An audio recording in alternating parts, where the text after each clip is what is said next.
Okay, here we have the test version of the BCM Replacer board wired up and working on the bench. Just to talk you through what's going on here, we've got the main BCM Replacer board. This is the test prototype. It's got the high voltage input section here and the communication sections here, RS485 and the CAN bus, etc. And here we have the video driver, the 18 mega 8 chip. Here we have the op amp for the current sensor, OEM current sensor.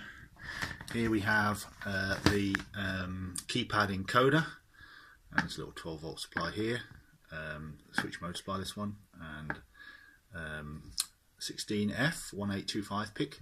We're actually going to use switch mode power supply on the main board when we do the main board. This one's just got a linear regulator on it just for testing simplicity.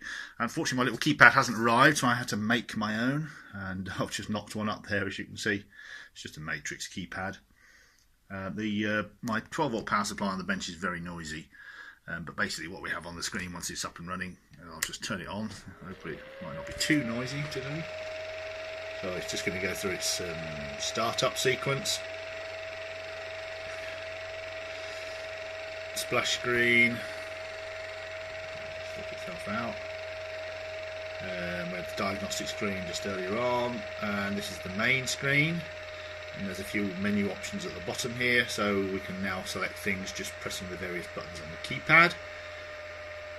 It's got some dummy voltages and things coming in and out, but what you can see is the LEDs flashing away, indicating data going out and coming in from the fake car, which sits over there, which is MCM and a BCM, etc. over there, sitting there.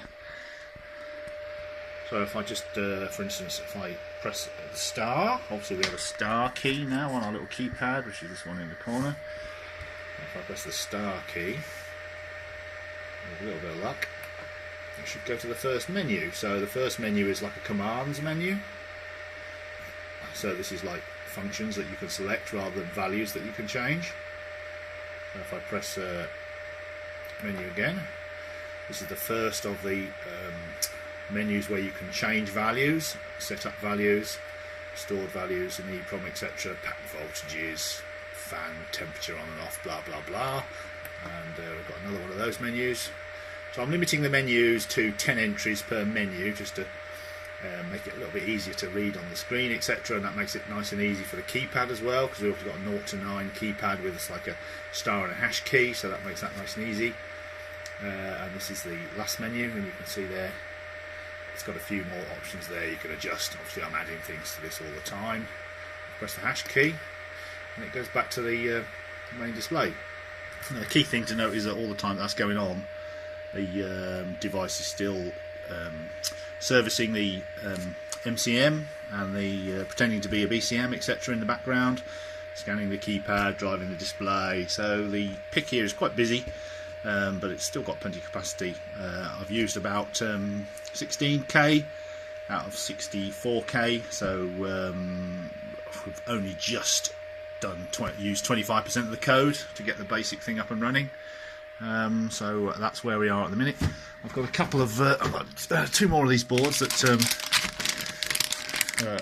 Bulldog has sent me. These are the prototype boards, so I'm probably going to put one of these in the car at some stage, but I've got quite a bit more work to do on the bench, develop the software, testing, etc. Before I'm ready for that. So that's where we are, making progress.